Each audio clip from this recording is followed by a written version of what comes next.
What if I told you that one of the fastest ways to feel unhappy has nothing to do with failure, nothing to do with money, nothing to do with talent, and everything to do with a habit that almost every human being practices every single day? Comparing ourselves to other people. Think about it. A student looks at a classmate's grades. An employee looks at a coworker's promotion. An entrepreneur looks at a competitor's success. A creator looks at someone else's follower count. A person opens social media and within minutes begins to feel as if their life is falling behind. Perhaps you've experienced it yourself. You were perfectly satisfied with your life. Then you saw someone who seemed more successful, more attractive, more intelligent, more accomplished, more popular. And suddenly, something changed. What once felt like enough no longer felt enough. What once made you proud suddenly seemed ordinary. But why? Why do humans compare themselves to others so often? Why is it so difficult to feel satisfied when someone else appears to have something we don't? Why do even highly successful people continue comparing themselves to others? And could it be that this habit is far older than we realize? Tonight, we are diving into one of the most universal experiences of being human, a phenomenon involving psychology, evolution, social status, modern technology, and the way the human brain understands itself. This is the story of why we constantly compare ourselves to other people. To understand this behavior, we must travel far back in time, long before smartphones, long before schools, long before social media, long before civilization itself. Imagine living 50,000 years ago. Humans survived in small tribes, perhaps only a few dozen people. There were no celebrities, no billionaires, no influencers, no viral success stories. Your social world was relatively small. But one thing mattered enormously: status within the group. Who was the best hunter? Who was the strongest leader? Who was the most trusted member? Who had the greatest influence? Knowing your position inside the group could affect your chances of survival. Because humans were never designed to survive alone. We survived through cooperation, through relationships, through communities, through tribes. As a result, our brains evolved to become highly sensitive to social position. We naturally pay attention to where we stand relative to others, not because we're selfish, not because we're jealous, but because for thousands of generations, that information helped our ancestors survive, and that ancient system still operates inside us today. Psychologists have a name for this phenomenon: social comparison theory. The theory was introduced by psychologist Leon Festinger. According to this idea, humans have a natural desire to evaluate themselves. We want answers to questions like, am I doing well? Am I successful? Am I intelligent? Am I attractive? Am I improving? The problem is, these questions are difficult to answer objectively, so the brain searches for a shortcut: other people. We use other people as measuring sticks, as mirrors, as points of reference. And this is where comparison begins. Imagine receiving a salary that makes you happy. You feel grateful, comfortable, satisfied. Then you discover that a colleague your age earns twice as much. Suddenly, the exact same salary feels different. Nothing about your financial situation has changed. Nothing about your abilities has changed. Nothing about your life has changed. The only thing that changed was your point of comparison. And somehow, that was enough to alter your feelings. This reveals something fascinating. Human satisfaction is often relative, not absolute. We rarely evaluate things in isolation. Instead, we evaluate them against what other people have. Now let's talk about social media, because perhaps no invention in human history has amplified comparison more than social media. Before the internet, most people compared themselves to a relatively small group: friends, neighbors, coworkers, classmates, maybe dozens of people, at most a few hundred. Today, within minutes, you can compare yourself to millions. People who seem richer, more attractive, more talented, more successful, more adventurous, more accomplished, from every corner of the world. And the problem is, we are rarely seeing their real lives. We are seeing their highlights, their best moments, their biggest achievements, their happiest memories, their most exciting experiences. In many ways, we are comparing our behind-the-scenes reality to someone else's carefully edited highlight reel. And that's a comparison almost nobody can win. Imagine two people.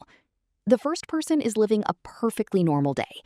They wake up, go to work, eat lunch, handle responsibilities, come home, rest.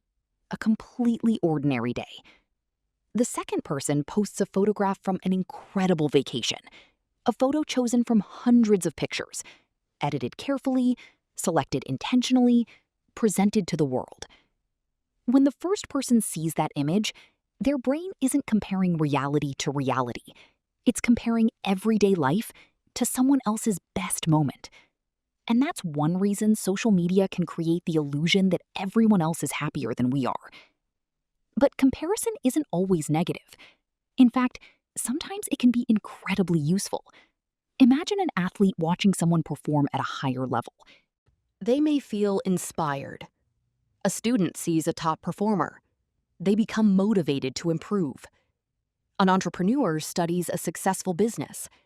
They learn new strategies. Psychologists call this upward comparison, comparing ourselves to people who appear ahead of us. Interestingly, upward comparison can produce two very different outcomes: inspiration or discouragement. The difference lies in interpretation. If we think, if they can do it, maybe I can too, comparison becomes motivation. But if we think, I'll never be that good, comparison becomes suffering. There is also downward comparison, comparing ourselves to people facing greater challenges. This happens more often than we realize. When life becomes difficult, seeing someone who has overcome even greater obstacles can provide perspective. Not because we enjoy other people's struggles, but because it reminds us that our situation may not be as hopeless as it feels. The brain searches for context, for perspective, for understanding, and comparison is one of the tools it uses. Yet there is a major problem hidden within all forms of comparison. We rarely possess complete information. We see outcomes, not struggles. We see achievements, not sacrifices. We see victories, not failures. Imagine seeing someone build a successful company. You see the success, but not the sleepless nights, not the years of uncertainty, not the countless setbacks.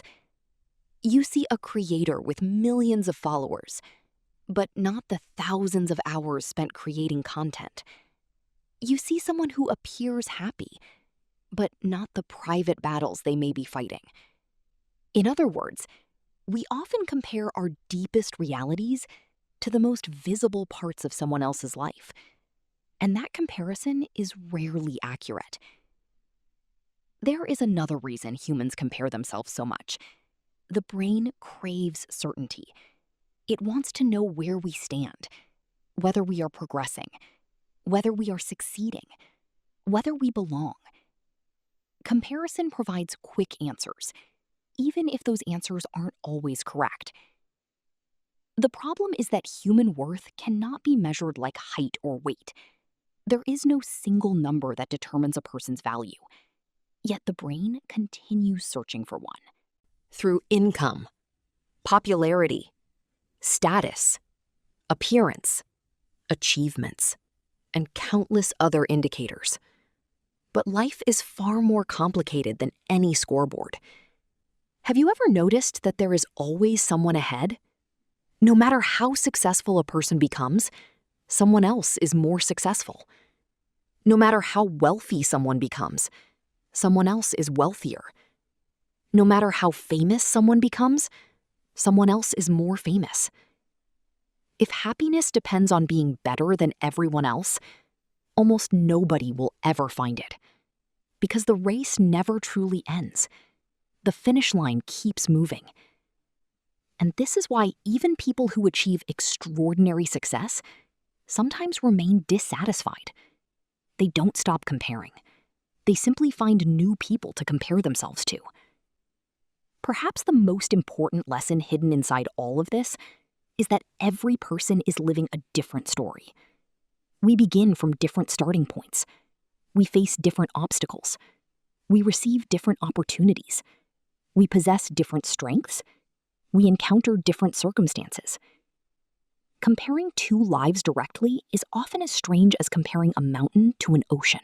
Both are remarkable, but neither was meant to become the other. So the next time you find yourself comparing your life to someone else's, remember this: your brain is not broken. It is doing something it evolved to do thousands of years ago, seeking information, seeking certainty, seeking understanding. But not every comparison deserves to be trusted, because what you see is only a tiny fragment of the full story. Behind every success, there are struggles you cannot see. Behind every smile, there are challenges you may never know about. Behind every achievement, there are sacrifices hidden from view. And behind every person you admire, there exists a life far more complicated than it appears from the outside. Because in the end, the goal of life is not to become better than everyone else. The goal is to become better than the person you were yesterday. And perhaps the most important comparison you will ever make is not between yourself and someone else, but between who you are today and who you are capable of becoming tomorrow.